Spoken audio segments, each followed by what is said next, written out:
പുതുവർഷത്തെ വരവേൽക്കാൻ ഒരുങ്ങി കൊച്ചി. വെളി മൈതാനത്തും പരിസരങ്ങളിലും വിപുലമായ സുരക്ഷാ മുന്നൊരുക്കങ്ങളാണ് ഒരുക്കിയിരിക്കുന്നത്. ഫോർട്ട് കൊച്ചിയിലും എറണാകുളം നഗരത്തിലും കനത്ത പോലീസ് സുരക്ഷയിലായിരിക്കും ആഘോഷങ്ങൾ.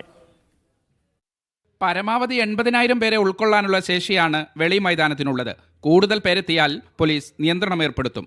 ഫോർട്ട് കൊച്ചിയിലും പാപ്പാഞ്ഞി കത്തിക്കുന്ന വെളി മൈതാനത്തും തിരക്കൊഴിവാക്കാനാണ് പോലീസിന്റെ കർശന നിയന്ത്രണം. 1000-ലേറെ പോലീസുകാരെ ഇവിടെ വിന്യസിക്കും. 400 CCTV ക്യാമറകളാണ് ഫോർട്ട് കൊച്ചിയിൽ മാത്രം സ്ഥാപിച്ചിരിക്കുന്നത്. പോലീസിന്റെ കൺട്രോൾ റൂമിൽ മുഴുവൻ സമയവും ദൃശ്യങ്ങൾ നിരീക്ഷിക്കും. ലഹരി ഉപയോഗം തടയാനും മോഷണം ഉൾപ്പെടെയുള്ള കുറ്റകൃത്യങ്ങൾ തടയുന്നതിനുമായി വനിതാ പോലീസും ഡാൻസ് സ്റ്റാഫും രംഗത്തുണ്ട്. അവിടെ സുരക്ഷാ ക്രമീകരണങ്ങൾ കുറേ ഉറപ്പുവരുത്തിയിട്ടുണ്ട്.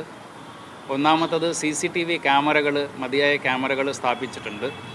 അതിൻ്റെ കൺട്രോൾ റൂം അവിടെ വെച്ചിട്ട് നമ്മൾ പ്രോപ്പറായി മോണിറ്ററിങ് ചെയ്യുന്നുണ്ട്. രണ്ടാമത്തത് ഈ തെഫ്റ്റുകൾ, മറ്റ് മിസ്ബിഹേവിയർ തടയാൻ വേണ്ടി വനിതാ പോലീസ്, മറ്റ് പോലീസ് ഉദ്യോഗസ്ഥരെ പ്ലെയിൻ ക്ലോത്തിൽ നമ്മൾ ഡിപ്ലോയ് ചെയ്തിട്ടുണ്ട്.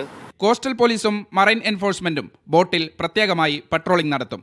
പ്രാഥമിക ചികിത്സയ്ക്കും രക്ഷാപ്രവർത്തനത്തിനുമായി ആംബുലൻസ് ഉൾപ്പെടെയുള്ള മെഡിക്കൽ ടീമിനെയും ഫയർഫോഴ്സിനെയും നിയോഗിച്ചിട്ടുണ്ട്. പുതുവത്സരാഘോഷത്തിന്റെ ഭാഗമായി കൊച്ചി മെട്രോ സർവീസ് രാത്രി 2 മണിവരെ നീട്ടി. 18 പാർക്കിംഗ് ഗ്രൗണ്ടുകൾ ഫോർട്ട് കൊച്ചി പരിസരത്ത് മാത്രമായി സജ്ജീകരിച്ചിട്ടുണ്ട്. മീഡിയ 1 കൊച്ചി.